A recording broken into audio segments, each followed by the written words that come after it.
¿Qué tal? Soy Adriana y estoy el quinto semestre de la carrera de actuaría. Para el tema que voy a exponer es necesario que tengas nociones acerca de algunos temas de procesos estocásticos, aunque mi intención es que todo aquel que llegue a verlo por lo menos logre entender algo. Todo comienza con Norbert Wiener, un niño prodigio estadounidense que a los 18 años ya había obtenido el doctorado por Harvard con una tesis que versaba sobre lógica matemática y es él el autor de este proceso. Para entenderlo mejor, voy a adjuntar un video sobre el movimiento browniano que dice así. Cerca de la ciudad relativa se encuentra otra pequeña comunidad vecina, la ciudad browniana. En esta ciudad, sus habitantes tienen el tamaño de una mota de polvo, y aunque son muy pequeños, algo parece empujarlos a cada instante. Todo está en movimiento, aunque sin causa aparente. ¿Y qué es esa fuerza invisible que arrastra a sus habitantes? La primera pista nos lleva al interior de la materia, hasta un cuerpo diminuto llamado átomo.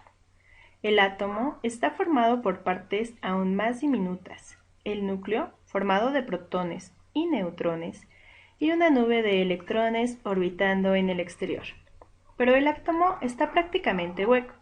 Para entenderlo, el núcleo corresponde a la cabeza de un alfiler en el centro de un campo de fútbol, y girando así alrededor estarán los electrones situados en lo alto de las gradas. Pero los átomos son tan pequeños que uno no puede verse en un microscopio óptico ni electrónico. Entonces, ¿cómo sabemos que existen? A principios del siglo XX los científicos no sabían con certeza de qué estaba hecha la materia, sin embargo la prueba había estado a mano pero inadvertida desde 1827 en la forma de un descubrimiento accidental. El botánico escocés Robert Brown observó en el microscopio cómo granos de polen suspendidos en agua se movían de forma incesante y desordenada. Lo que Brown había observado es algo parecido a cuando vemos muchas partículas moviéndose en la luz que emite un proyector de cine. En honor a este botánico, este fenómeno fue bautizado con el nombre de movimiento browniano. Pero si estas partículas no tenían vida, ¿qué era esa fuerza desconocida que los hacía mover aleatoriamente? Fue Einstein el que consideró que el movimiento de las partículas visibles a través del microscopio fueran causadas por la colisión de partículas invisibles, mucho más pequeñas que componían el agua.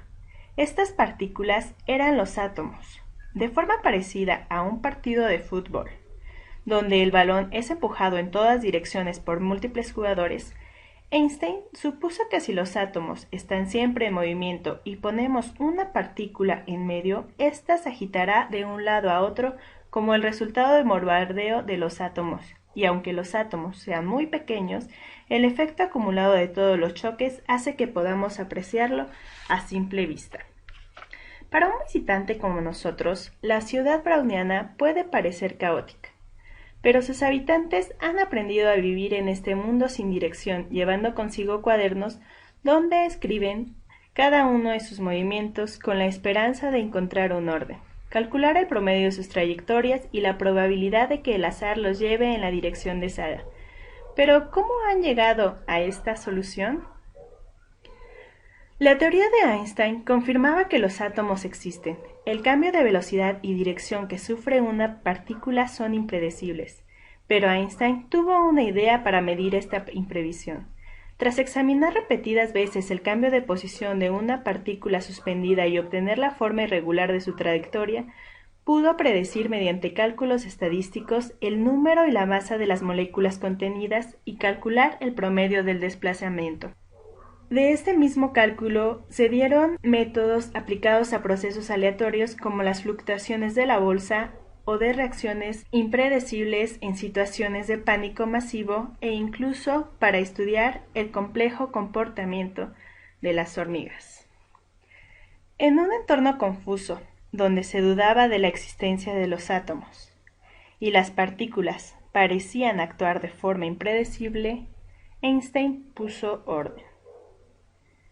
En un sistema compuesto por un gran número de individuos, no era necesario calcular el comportamiento exacto de cada uno de los componentes aislados. sino únicamente su promedio. Y un proceso de Wiener es justamente un subconjunto de un movimiento browniano que fue originado a partir de la necesidad de explicar un fenómeno mecánico, mas hoy en día constituyen una herramienta muy poderosa para explicar el comportamiento de fenómenos tan diferentes como los mercados financieros y la difusión de partículas en un medio. A los procesos de Wiener se les puede considerar como el caso límite de ciertos procesos llamados paseos aleatorios o caminatas aleatorias. Consideremos ahora que el paseo aleatorio se realiza de tal manera que en cada instante del tiempo se toma una dirección.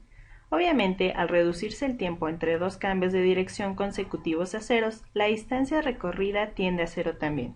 El proceso resultante, W subíndice t, es lo que se llama proceso de Wiener.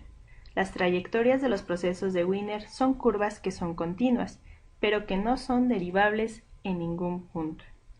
En estas últimas diapositivas está la definición formal matemática de lo que es un proceso de Wiener para aquellos estudiantes a los que pueda servirles. Muchas gracias por su atención.